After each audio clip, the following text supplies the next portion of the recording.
Monjaro, quando é que ele chega no Brasil, Gabriel? O que é o mais importante, porque essa medicação só está lá nos Estados Unidos.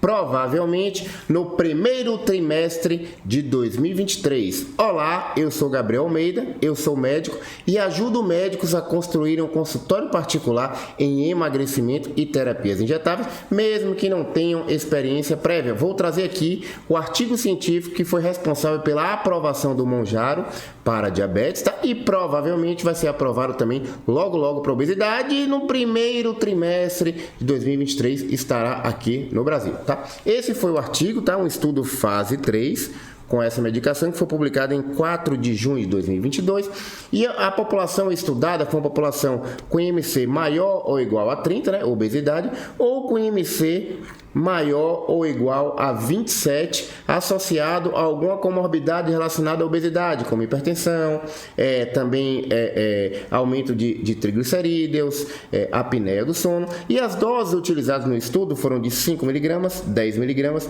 e 15 mg. Como sempre, para ser extremamente fidedigno à ciência, eu trago aqui a capa do artigo científico, né, o recorte da capa.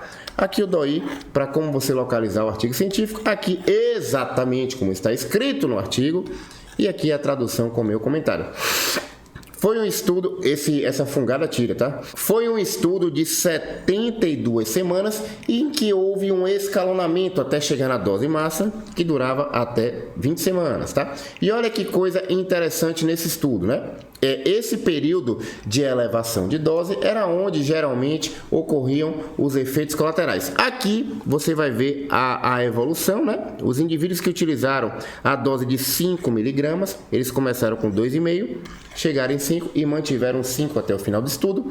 Os indivíduos que utilizaram a dose de 10 mg começaram com 2,5 no primeiro mês, 5 mg no segundo mês, 7,5 no terceiro mês, alcançaram 10 mg no quarto mês e ficaram até o final do estudo. Os indivíduos que chegaram até a dose máxima começaram com 2,5 e foram subindo a cada mês, tá? 5 mg, 7,5, 10, 12,5, até chegar na dose de 15 mg e eles utilizavam até o final. Olha que interessante, a perda de peso na dose máxima chegou a 22,5% de perda de peso. Nenhum medicamento anteriormente conseguiu alcançar essa perda de peso, tá? É a primeira medicação que na história alcança-se mais do que 20% de perda de peso. O Ozempic, ele alcançou 14,9%, tá? E olhe, com a dose mais baixa, né, do estudo de 5 mg, já temos uma perda de peso superior à perda encontrada no Ozempic. Tem um ponto interessante, para a medicação ser aprovada para a obesidade, ela tem que entregar mais do que 5% de perda de peso. Note que na dose máxima, quase 91% dos indivíduos alcançavam essa perda de peso. E olha que ponto interessante, na dose máxima, 36,2% dos indivíduos alcançaram uma perda de peso superior a 25%, que é a faixa de perda de peso da cirurgia bariátrica. Não é só o peso que diminui não, gente, a circunferência abdominal, uau! Quase 20% a menos de circunferência abdominal.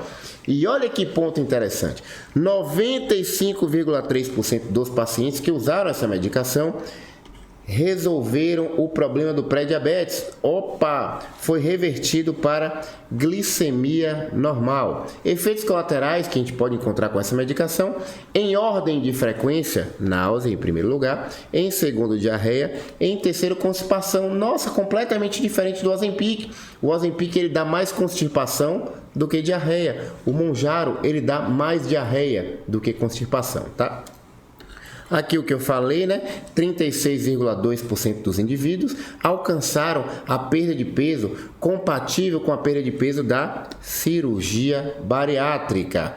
E olha que coisa interessante, a incidência de efeitos colaterais, né, nessas doses de 10 e de 15 mg foram bem parecidos. Então a gente pode chegar na dose máxima sem maiores preocupações com relação à segurança. Então eu trouxe aqui, né, em primeira mão para vocês, o artigo científico que foi responsável pela aprovação do Monjaro, né, do duplo agonista, para pacientes diabéticos, e ela já está sendo aventada a possibilidade da utilização para obesidade por conta desse artigo que eu acabei de falar. E aí iniciou-se o chamado Fast Track para aprovação do FDA, que provavelmente aí vai aprovar para obesidade, com base nesse artigo que eu falei da segurança, nos próximos 2 meses. Mas no Brasil, no primeiro trimestre de 2023, ela provavelmente vai estar nas farmácias.